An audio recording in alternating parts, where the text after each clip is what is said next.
kembali lagi pada masalah zikir. Zikir dalam perspektif esoteris adalah jalan memasuki alam psikologis dan rohani dalam kedirian manusia. Dalam wawasan Syekh Siti Jenar, zikir sebenarnya adalah seluruh tingkah laku kita yang berhubungan dengan Tuhan. Itulah sebabnya kenapa zikir yang paling baik adalah zikirnya alam raya, meskipun kita tidak memahaminya. Ketujuh langit dan bumi serta segala isinya menyatakan keagungan dan kesuciannya, dan sesuatu memuji kemuliaannya, tetapi kamu tidak mengerti puji-pujian mereka. Sungguh Dia Maha Penyantun, Maha Pengampun, seperti yang tercantum dalam Al-Quran. Ketujuh langit dan bumi serta segala isinya menyatakan keagungan dan kesuciannya, dan segala sesuatu memuji kemuliaannya, tetapi kamu tidak mengerti puji-pujian mereka. Sungguh Dia Maha Penyantun, Maha Pengampun. Bertasbihnya bumi, langit dan seisinya kepada Tuhan menunjukkan bahwa sebenarnya zikir merupakan suatu pekerjaan yang sangat alami, karena mereka bagian dari kebaktian. Di sini menarik. Menurut Ahmad Hasan, seorang musafir dan ahli Islam menerjemahkan keterikatan manusia dengan Tuhan melalui perjanjian primordialnya sebelum lahir, seperti yang ditunjuk dalam Quran, secara alami menuntut manusia untuk berbakti. Pengakuan Tuhan sebagai Rob berkonsekuensi pada bakti kita kepadanya, meskipun pengakuan tersebut terjadi dalam alam rohani, yang berarti kita tidak lagi menyadarinya. Jangankan yang rohani, yang nafsani atau psikologis saja, sebagian besar kita sudah tidak menyadarinya juga. Dan hampir sebagian besar dari hidup kita ditentukan oleh yang tidak sadar ini. Psikoanalisis menegaskan mengenai kebenaran ini. Maka bakti kita inilah yang disebut takwa, yang berkonsekuensi pada keharmonisan hidup. Manusia diingatkan agar dapat hidup harmonis dengan sesamanya. Keharmonisan alam ini perlu dijaga dan dipelihara. Itulah makna takwa. Dalam keadaan seimbang, harmonis alam akan menjadi sumber kehidupan di masa depan. Benih yang terpelihara dengan baik akan memiliki daya tumbuh yang baik pula.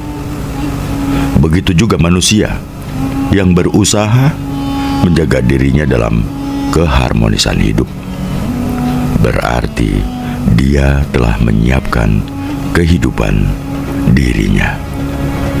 Kedudukan perjanjian primordial yang menjadi dasar bakti manusia kepada Allah, sedemikian asasinya dalam penafsiran esoteris, sehingga dapat dikatakan mempengaruhi seluruh hidup. Bahkan bisa dikatakan bakat manusia yang paling fundamental adalah berbakti dan mengabdi itu. Dan kalau Al-Quran menyebutkan, Aku menciptakan jin dan manusia hanyalah supaya beribadah kepadaku. Ayat ini yang oleh para mubalik sering dijelaskan bahwa tujuan diciptakannya jin dan manusia adalah untuk menyembah Tuhan. Akan lebih tepat dimaknai bahwa jin dan manusia diciptakan dengan naluri kepada Tuhan. Tentang ini, Dr. Nurholis Majid sering menggambarkan seperti anak kecil yang dibekali naluri makan dan minum supaya dapat bertahan hidup. Naluri makan dan minum ini akan menjadi malapetaka kalau tidak ada ibu di sampingnya, karena dia akan makan dan minum apa saja yang terpegang tangannya. Keberadaan ibu yang dimaksud untuk membimbing agar apa yang dimakan dan diminum tidak akan menjadi sumber malapetaka. Analogi yang dapat diambil dari metafor itu adalah bahwa bakat manusia untuk mengabdi dan berbakti kalau tidak dibimbing justru akan menjadi sumber malapetaka yang tidak prinsipil. Dia akan dapat mengabdi atau menyembah apa saja yang dianggap patut untuk disembah, meskipun sebenarnya tidak patut. Ini yang ditekankan kritik Syekh Siti Jenar kepada orientasi kekuasaan para wali, kelompok ulama yang memihak raja dalam pengamalan syariat agama, sehingga menganggap hanya kebenaran sendirilah yang mutlak. Menurut Syekh Siti Jenar, jika agama sudah dikaitkan politik, maka kehidupan agama tidak lagi dapat menjadi jalan hidup. Pihak yang menang akan mengatakan aturan yang dipegangnya itu yang benar. Pihak yang kalah dinyatakan salah. Agama bukan lagi menjadi jalan damai bagi yang melaluinya. Ia hanya sebuah dogma. Dogma yang dipaksakan pelaksanaannya dalam kehidupan. Menurut Syekh Siti Jenar, hal yang demikian ini lahir dari budi yang tidak dipimpin oleh Tuhan. Cara beragama yang dipaksakan adalah bentuk ego. Sosiologi agama menyebutkan apa yang dikatakan Syekh Siti Jenar sebagai agama kependetaan, sementara agama pada dasarnya adalah agama kenabian, yaitu agama yang diberikan Allah melalui seorang nabi, karena berita yang dibawanya berasal dari dunia gaib, maka cara menerimanya adalah dengan percaya, beriman. Istilah Al-Quran, beriman dalam kegaiban.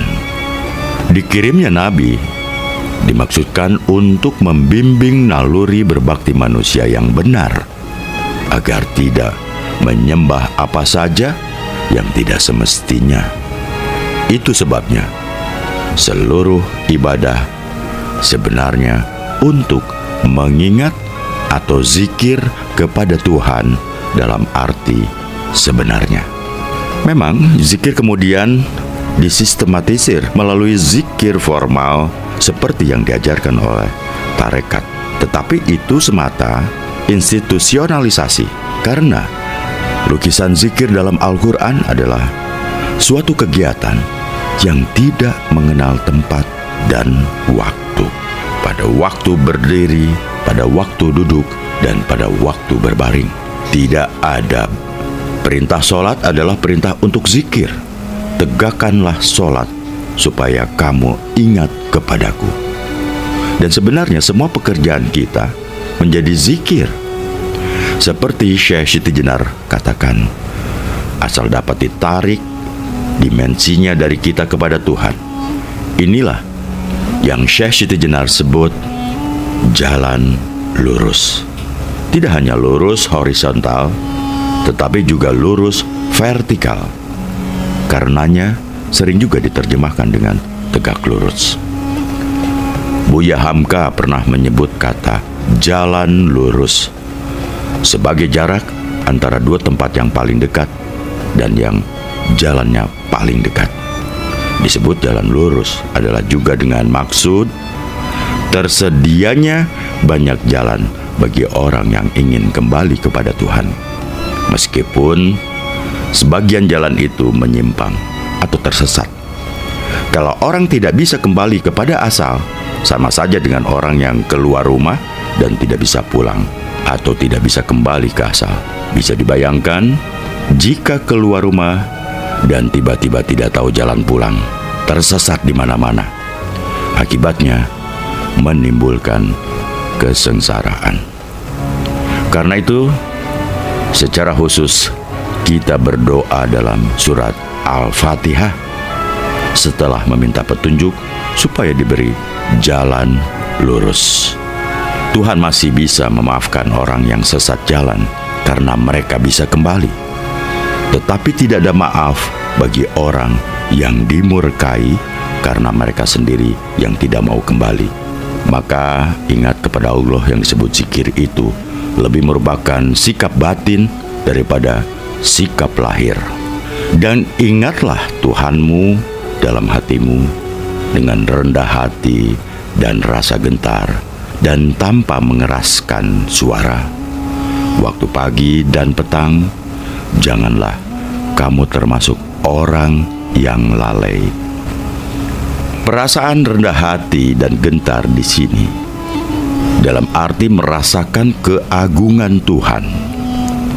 Karena itu sangat tepat kalau dikatakan bahwa sebetulnya zikir adalah suatu cara untuk menyadarkan kita bahwa Tuhan hadir dalam hidup kita. Karena memang Tuhan beserta kita dimanapun kita berada. Dia beserta kamu dimanapun kamu berada. Milik Allah timur dan barat. Kemanapun kamu berpaling, disitulah kehadiran Allah. Itu tercantum dalam Al-Quran. Ayat ini menegaskan bahwa Tuhan Maha Hadir. Itulah ajaran inti Syekh Siti Jenar. Ketika Abu Bakar ketakutan hampir ketahuan oleh orang Quraisy dalam persembunyiannya di gua dalam perjalanan hijrah ke Madinah, dengan tenang Nabi berkata, "Jangan khawatir, karena Allah beserta kita." Kedekatan Tuhan dengan manusia harusnya tidak membuat lupa kepada Tuhan sebagai asal dan tujuan hidup. Lupa kepada Tuhan berarti kita dijadikan Tuhan lupa kepada diri kita sendiri. Peringatan Allah, janganlah kamu seperti mereka yang lupa pada Allah, maka Allah pun membuat mereka lupa akan diri mereka sendiri. Metafor yang sering dipergunakan untuk melukiskan orang yang berada dalam posisi ini adalah al-zulumat, orang yang berada dalam kegelapan. Ibarat sebuah cahaya, nur. Agama mengeluarkan orang dari kegelapan kepada terang. Dan terang inilah yang diperlukan untuk kebahagiaan. Syekh Siti Jenar menyadarkan kita bahwa manusia harus dibawa ke tempat yang selamat. Kebenaran harus dikeluarkan dari kegelapan-kegelapan atau zulumat menuju cahaya atau nur. Dibawa ke tempat yang tenang agar dapat mencari sendiri kebenaran itu. Kalau belum mampu mencari sendiri, ya dituntun ke arah yang benar. Karena kebanyakan manusia tidak mengerti kebenaran, maka mereka harus dituntun dengan tongkat, dikemas sesuai dengan bahasa dan budaya masyarakat setempat. Menarik, seperti apa yang diajarkan oleh Syekh Siti Jenar. Dalam dada ini ada Al-Quran. Artinya, kitab suci yang ada di dalam diri manusia ini yang harus dibaca. Sedangkan kitab suci yang ditulis ini merupakan lampu penerang. Lampu itu kita gunakan untuk menerangi kitab suci yang ada di dalam dada, agar kita tidak membaca dalam kegelapan. Karena itu, agama apa saja bagi Syekh Siti Jenar dan murid-muridnya tidak berbeda, karena fungsinya sama-sama sebagai pelita. Berada dalam kegelapan adalah kesengsaraan yang sangat mendalam. Karena itu, harusnya manusia tidak lupa kepada Tuhan dan kepada diri sendiri. Maka Allah mengingatkan, berdoalah kepada Tuhanmu dengan kerendahan hati dan suara perlahan. Ayat ini menegaskan bahwa zikir sebenarnya merupakan masalah private, masalah pribadi atau rahasia antara kita dengan Allah. Al-Quran mengajarkan manusia supaya khusyuk dengan penuh haru dan penuh privasi atau pribadi dalam berzikir. Karena hanya dengan begitu maka kita akan merasakan kehadiran Tuhan. Meskipun benar efek kebersamaan dalam zikir berpengaruh secara psikologis, tetapi yang paling penting dalam zikir adalah dalam hati. Itu yang disebut dalam tarekat sebagai zikir kafi. Zikir yang diperkenankan Islam berbeda dengan olah rasanya orang-orang Jawa.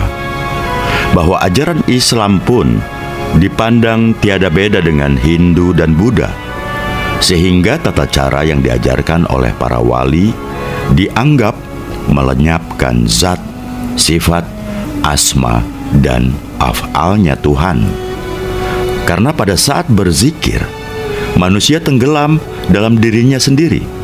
Zat, sifat, asma, dan af'al Tuhan digulung menjadi antanya dan rasa dalam diri. Apakah antanya itu?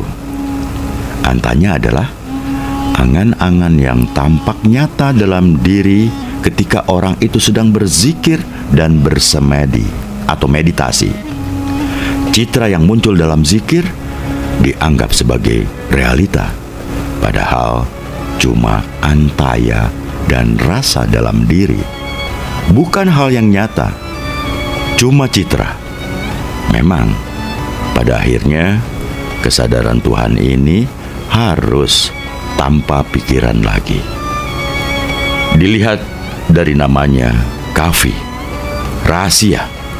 Sebenarnya zikir merupakan sesuatu yang sangat rahasia, sangat pribadi, berada dalam lubuk hati masing-masing. Dalam bahasa Arab, hal ini disebut lub, dan itu tidak bisa berbahasa, tanpa bahasa. Karena yang penting adalah menghayati kehadiran Tuhan dalam diri kita, menyebut no mind itu, atau tanpa pikiran lagi. Merasakan kehadiran Allah seperti firman-Nya, bahwa Allah lebih dekat kepada kita daripada urat leher kita sendiri. Ada sebuah hadis yang secara singkat mengatakan bahwa ketika Nabi berkata sedang menunggu orang yang akan masuk surga, datang kepadanya seorang sederhana. Abdullah, sebagai anak muda yang cerdas dan saleh, merasa penasaran dengan orang tersebut yang nampaknya disebut Nabi bakal masuk surga. Ketika Abdullah mengikuti dan sampai di rumahnya, ia minta izin untuk menginap dengan alasan sedang bertengkar dengan ayahnya. Orang itu mempersilahkannya. Setelah memperhatikan selama 3 hari 3 malam, Abdullah kecewa karena tidak menemukan sesuatu yang istimewa. Karena itu kemudian ia minta izin pulang dengan jujur mengatakan bahwa sebenarnya ia tidak bertengkar dengan ayahnya. Ia menginap karena terdorong rasa penasaran kepada orang itu yang namanya disebut Nabi bakal masuk surga. Tetapi tidak ada yang istimewa, kecuali setiap membalikkan badan dalam tidur selalu menyebut Allah. Dengan kerendahan hati orang itu mengatakan bahwa itulah dia. Tetapi kalau memang ucapan Abdullah itu serius, dia sendiri tidak tahu sebabnya. Hanya saja ia memang selalu ingat kepada Allah dimanapun dan kapanpun, dan tidak pernah merasa iri hati kepada siapapun, termasuk kepada orang yang sedang beruntung. Abdullah mengatakan bahwa masalah iri hati inilah yang berat buat kita. Iri hati digambarkan dalam hadis sebagai apa yang membakar kebaikan orang, seperti api membakar kayu bakar kering. Jauhilah perasaan dengki, karena kedengkian ini akan menghabiskan kebaikanmu seperti api yang membakar kayu bakar kering. Begitu sulitnya menghilangkan dengki, maka kita diajari memohon pertolongan kepada Allah supaya dijauhkan dari dengki dan bahayanya. Dengan akhlak mulia, terlepas dari penyakit hati seperti rasa iri dan dengki, manusia dibawa kepada apa yang disebut Syekh Siti Jenar sebagai ilmu sejati. Untuk mendapat ilmu sejati, manusia harus sunyi dan pamrih, harus hening pikirannya, bebas dari ketakutan dan kecemburuan, bebas dari kedengkian kolbu, betul-betul diam, tidak ada gemerisik. Hati dan pikiran menjadi satu, sehingga tidak ada lagi konflik batin. Maka dalam kondisi yang sepi dan tenang ini, mengalirlah ilmu dari kedalaman pribadi. Inilah ilmu yang muncul dari kedalaman zikir.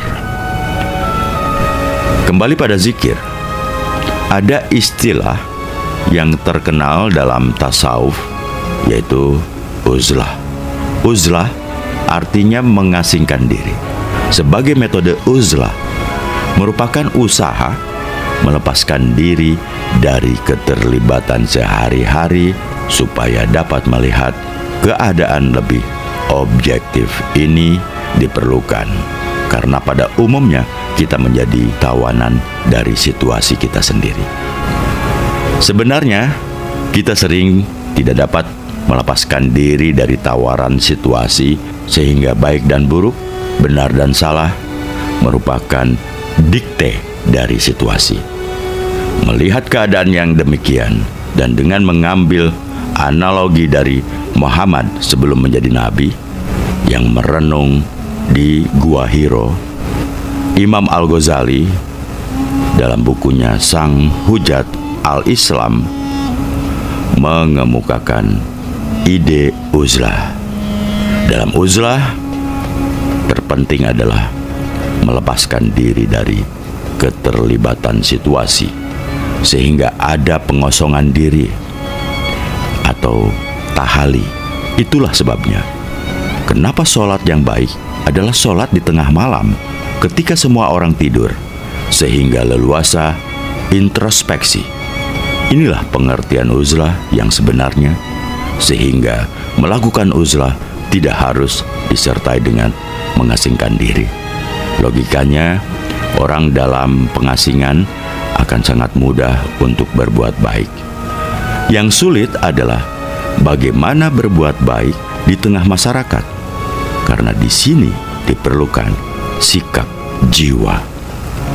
Sahabat Nabi Utsman yang melakukan uzlah untuk menunaikan ibadah siang malam di pinggiran kota Madinah dengan meninggalkan kewajiban terhadap keluarga.